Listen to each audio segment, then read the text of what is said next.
Okay, my name is Priscilla.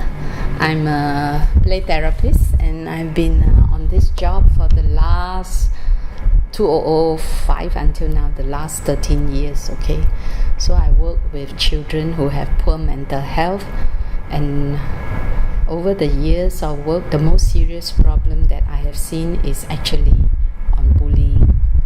And bullying is a serious problem which has been overlooked by the public generally, and it seems that now it is getting serious because it involves lives being lost as well.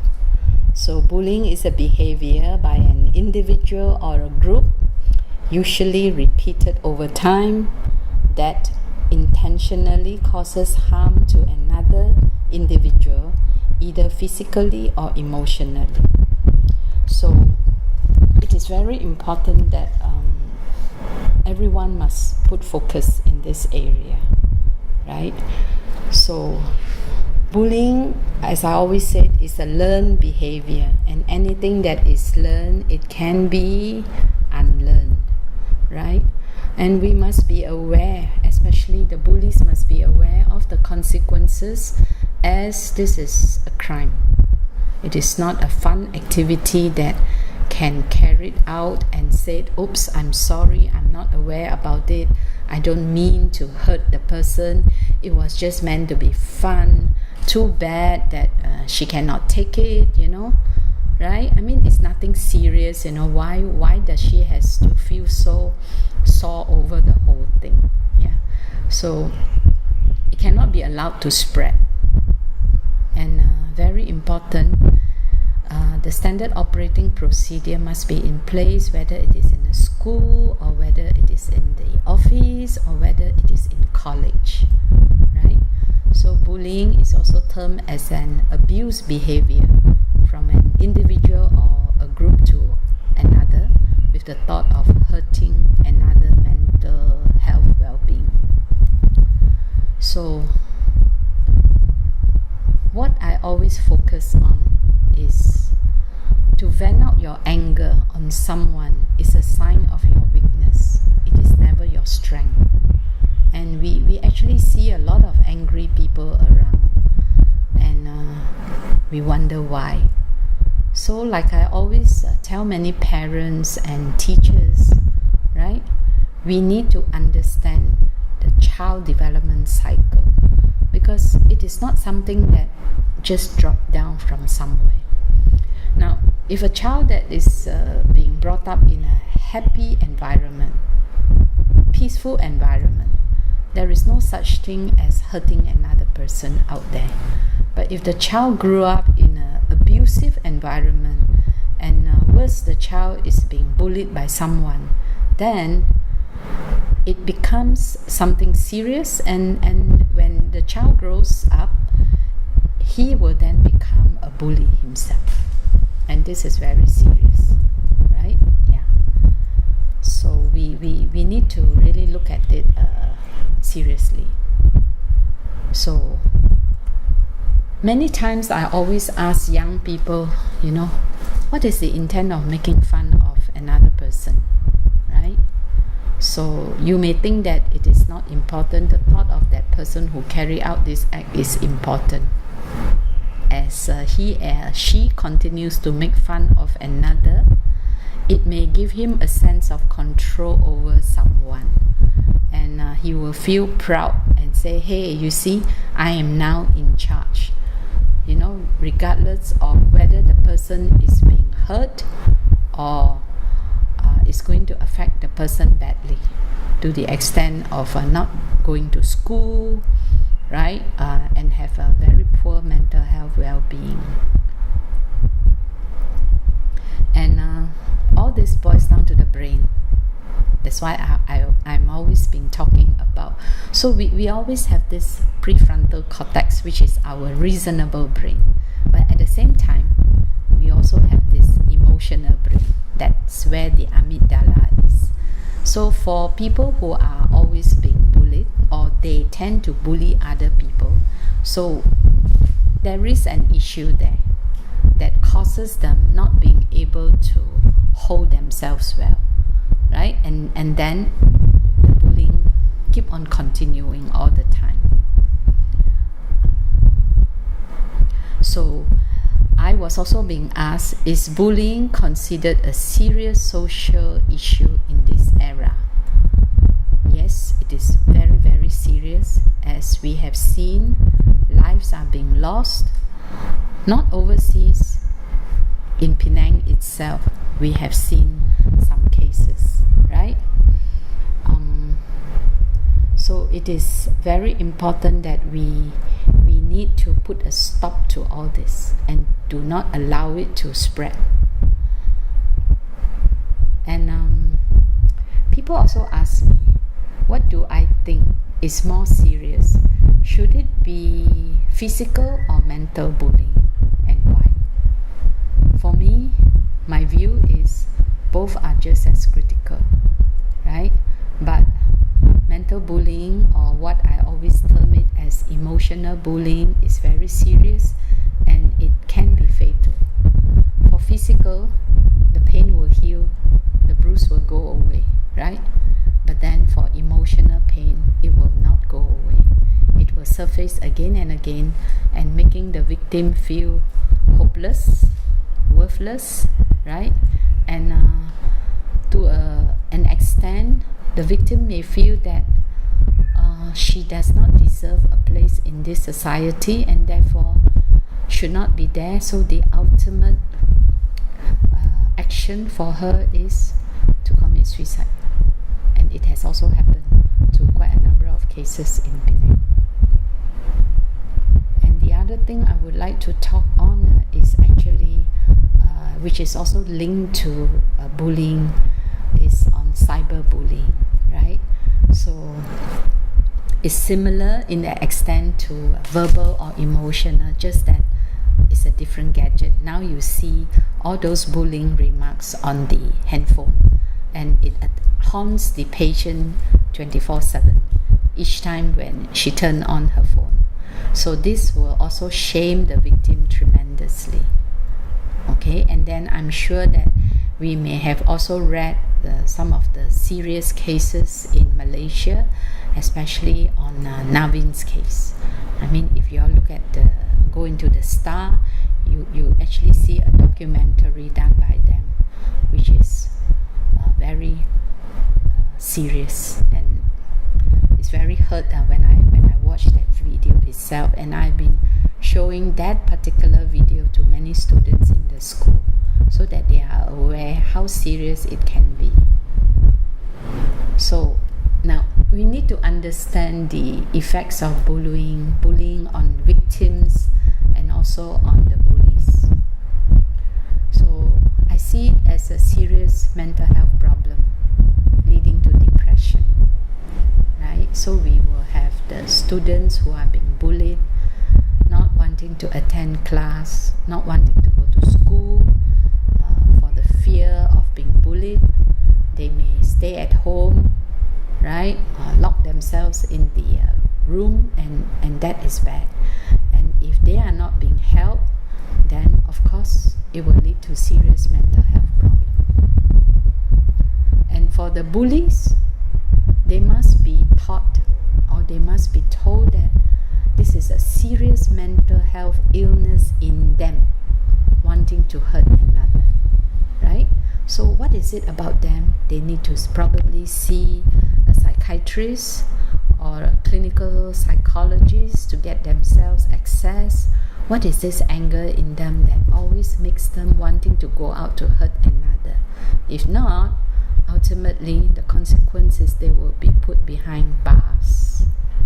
See, because I also work with children in the juvenile home, and I have actually seen how bad bullying was up there, how they hit one another too, right? So after educating them and letting them know how bad it can lead to, and now they fully understand, everything is in the brain, between their rational brain and the emotional brain.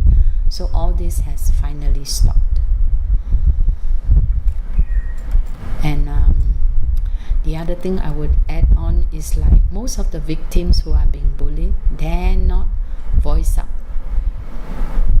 So what is the reason? Because many times whenever that they are being bullied, most of them would want to approach the teachers, but the teachers will always tell them, you go and sort it out yourself, and that is no good, right? Because if they were to sort it out themselves, and if the bully turns out to be even stronger, then that's where they will be the ones that is going to mark down and get hurt. So it is very important that when a student brings up the issue of being bullied, the teachers, the school counselors must be able to look at it seriously. And even in the class itself, how can friends come together is very important, especially family members, especially the parents. So I always tell young people who are being bullied, I have this anti-bullying book, Be a Buddy, Not a Bully, and get the parents to go through with them what they can do. And the most important thing is they must not keep quiet. They must tell an adult whom they can trust. And then it also teaches them what are the other things that they have to do. Let me see what else. Okay, I wonder whether people are aware. I always look at this Microsoft data here, way back in 2012, and Malaysia actually ranked 17 among 25 countries. It was a rather shocking data that was being done by Microsoft, which shows bullying offline at 69%, which is very serious. So the sad part is there is no formal school policy, which is only very little at 4%, and it doesn't also provide, only 21% provides education. So these are very important data that will help the school to put in place, make sure that they have an SOP there, and everybody who gets into the school, whether it's parents or students or new teachers, then they are aware as what is it all about. So what happened is like whenever I'm being called to a school to do some work with them, right? So I will always have a meeting with the HM or the school admin person and let them know that in order for the school to nail out bullying, right? So it is important that they must have an SOP. So the culture of bullying is not allowed in the school. You do not want to separate out to say that, oh, this is only a joke, this one doesn't mean anything. You just got to hammer it down. Bullying is not allowed, right? And that is important. And it would be good if they could actually make a banner and put at the assembly area so that everybody gets to read it, and they also take a pledge on the anti-bullying, and which is also available on the book. Okay, so finally is what else do I want to cover? Oh yes, bullying is a crime and it can kill. And what I got to know right now is, in fact, in every school they actually have a godfather or godmother. So this godfather and godmother is actually a police inspector. So now, recently I got to know is like they actually have a dedicated police inspector dedicated to each school. So whenever there's any bullying case, so the HM, can actually call up this police inspector to be in the school. And it is also good that if they invite the police to give talks so that students are aware. Okay, so similarly, for the bullies, what can be done is the teachers and the counselors must help them, right? Because bullying is a learned behavior and it can be unlearned, and that is important. So why is it so difficult to be a buddy? It is not difficult, isn't it, right?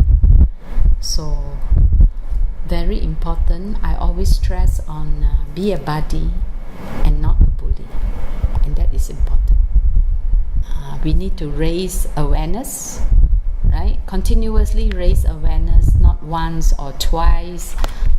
In the booklet that I have, and also I also have a pamphlet. There is also a list of helpline that you all can call in, right? And one of it is Child Rising. Child Rising is actually an NGO started by me and a group of dedicated friends to help children with poor mental well-being. Yeah, and in fact, in the helpline, we also have the contact of Kebajikan. We also have from the police and the JPN, WCC, and also Befrienders. So with the helpline involved, so I hope that the Penang community will take seriously on bullying, especially in the schools. Everybody has an important role to play, and we cannot take it like this has been going on for umpteen years. As someone from the university told me, it's an age-old problem that cannot be solved. It's a matter of whether we want it or we don't want it. You must have that political will in you to stop it, and if you want to stop it, you can. But if you don't want, then it's up to you. So I hope that we will take bullying seriously and not brush it off like it's just some kids issue or some jokes issue. It is serious. It is a crime. My name is Eric Sean Seaton. I'm a lecturer in educational institution in Penang. My perception of bullying is very simple. It's when one individual or a group of people work together to alienate or disregard or place a stigma on a characteristic or personality or behavior of a person.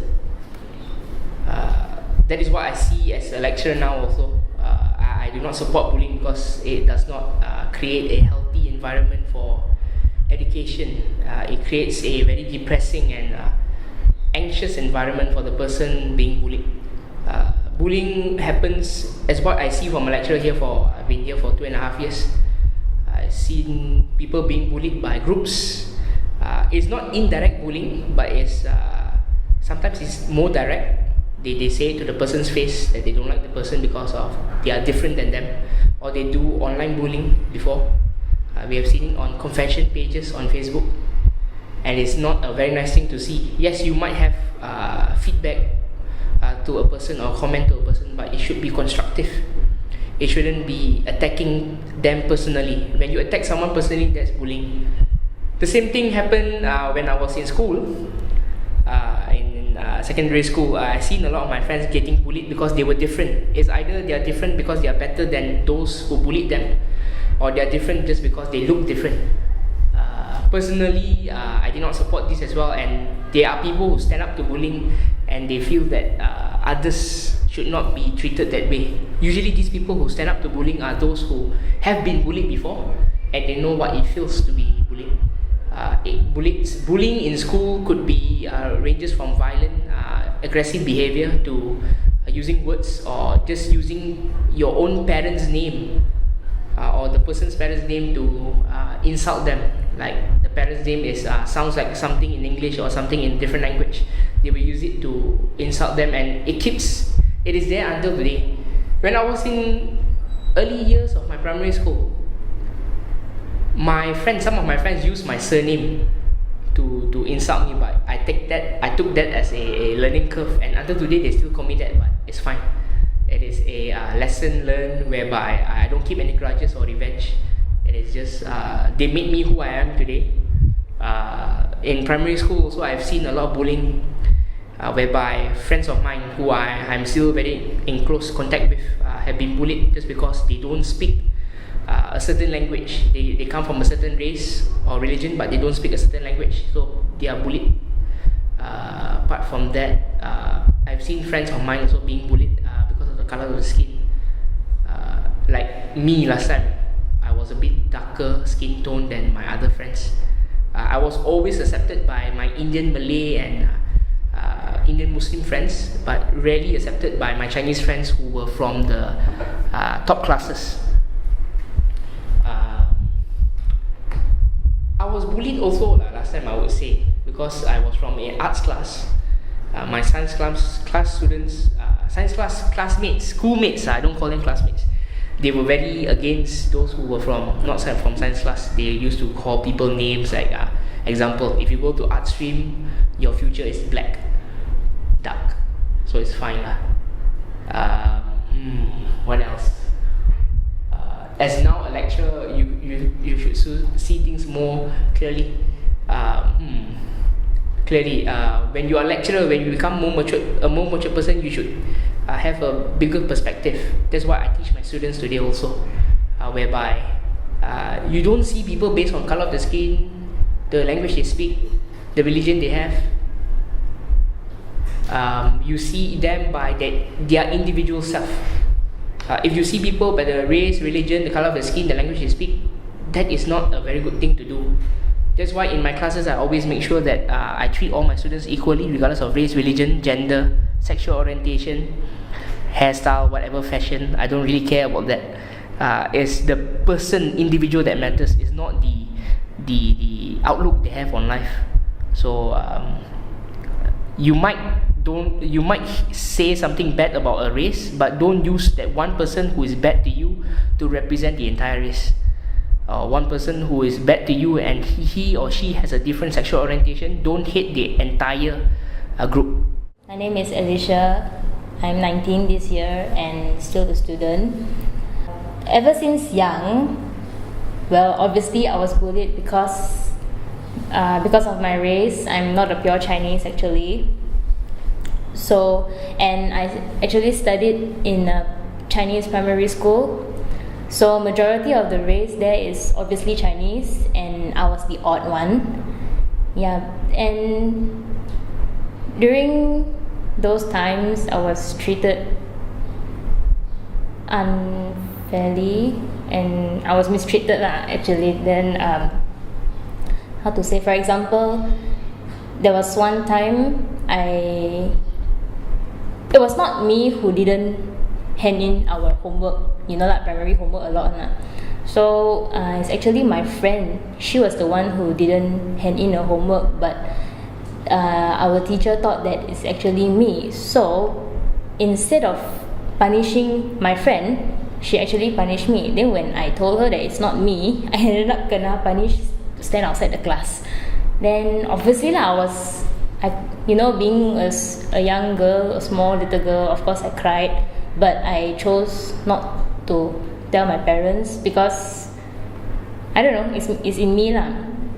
No, because I always I hardly tell my parents how I feel.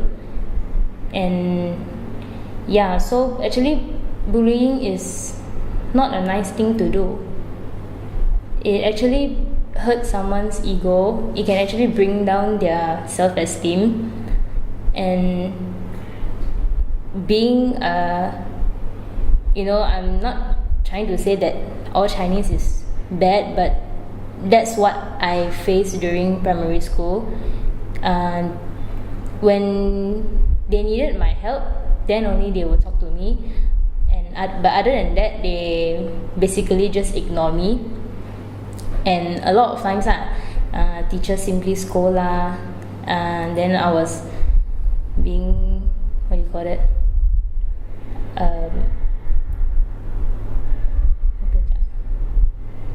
it's okay, I was being mistreated unfairly lah. Then, well, as a student, I do sometimes when I read the newspaper, right, I do come across some cases. Like for example, the most recent one, I think last year, yeah, there was one Indian guy, right? He was actually bullied by his classmates, right? Yeah, classmates. Then, so when I read the news, right, I actually felt that because they did mention that he was a bit soft, but for my thinking, even though he's soft, what does that have to do with you? But even though he's soft and he shouldn't be treated like that lah. Then for example, I mean, like if let's say my son kena like that, I will definitely won't forgive the person. So, and I actually felt sorry for the mother because I can understand how she felt. Then in order to prevent this bullying case to increase in the future, I feel that parents should actually take action to oversee their children, because parents' upbringing is very important in a child's life. My name is Alan. I am a student from Hanchiang University College of Communication. So for me, it doesn't really. For me, bullying means if you make people fear you because you hurt them physically or hurt them mentally and anything.